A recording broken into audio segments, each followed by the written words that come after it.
వైసీపీకి చెందిన మాజీ మంత్రి కీలక నేత గుడివాడ అమర్నాథ్ విశాఖ బంధాన్ని చాలా గట్టిగానే పెనవేసుకున్నారు. ఆయనకి అనకాపల్లి జిల్లా అధ్యక్ష బాధ్యతలు అప్పగించినా విశాఖ రాజకీయాల్లోనే కనిపిస్తున్నారు. దాంతో గుడివాడ రాజకీయం పట్ల వైసీపీలోనే పెద్ద చర్చ సాగుతోంది. ఆయనకు వేరే జిల్లాని చూడమని బాధ్యతలు ఇస్తే ఆయన ఎంతసేపు విశాఖ జిల్లానే పట్టుకుని ఉండడం పట్ల చర్చ అయితే పార్టీ లోపల కొనసాగుతోంది.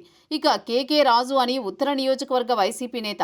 ఆయన 2019-24 ఎన్నికల్లో ఉత్తరం నుంచి వైసీపీ అభ్యర్థిగా పోటీ చేసి ఓటమి పాలయ్యారు. అయినా నిబద్ధత కలిగిన నేతగా జగన్ వద్ద పేరు తెచ్చుకున్నారు.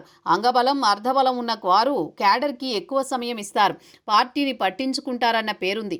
దాంతో ఆయనకు జిల్లా అధ్యక్ష బాధ్యతలు అప్పగించారు జగన్. అలా విశాఖ జిల్లా రాజుగారి రాజ్యంలోకి వెళ్లిపోయింది. కేకే రాజు విశాఖ వైసీపీ అధ్యక్షుడయ్యాక జరిగిన విశాఖ స్థాయి సంఘం ఎన్నికల్లో వైసీపీ ఒక సీటుని అనూహ్యంగా గెలుచుకుంది. దీంతో కొడిగట్టిపోతున్న పార్టీకి ఇది ప్రాణవాయువుని అందించిందంటున్నారు. పట్టుదలగా కేకే రాజు చేసిన పోరాటాలు వ్యూహాల ఫలితంగానే ఇలా జరిగింది అంటున్నారు. దాంతో వైసీపీ హైకమాండ్ సైతం రాజు పనితీరు పట్ల ఖుషీగా ఉంది.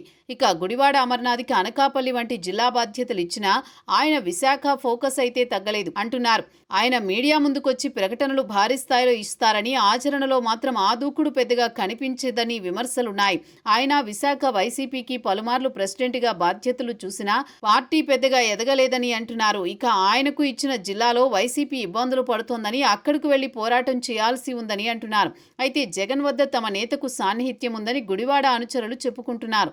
ఆయన చూపు విశాఖలో భీమిలి సీటు మీద ఉందని అంటున్నారు. లేకపోతే విశాఖ ఉత్తరం నుంచైనా పోటీ చేయాలని చూస్తున్నారని చెబుతున్నారు. అందుకే ఆయన విశాఖ వదలడం లేదని అంటున్నారు. మొత్తం మీద చూస్తే ఒక జిల్లా, ఇద్దరు అధ్యక్షులు అన్నట్లుగా వైసీపీ రాజకీయం అయితే సాగుతోందట. చూడాలి మరి ఏం జరుగుతుందో.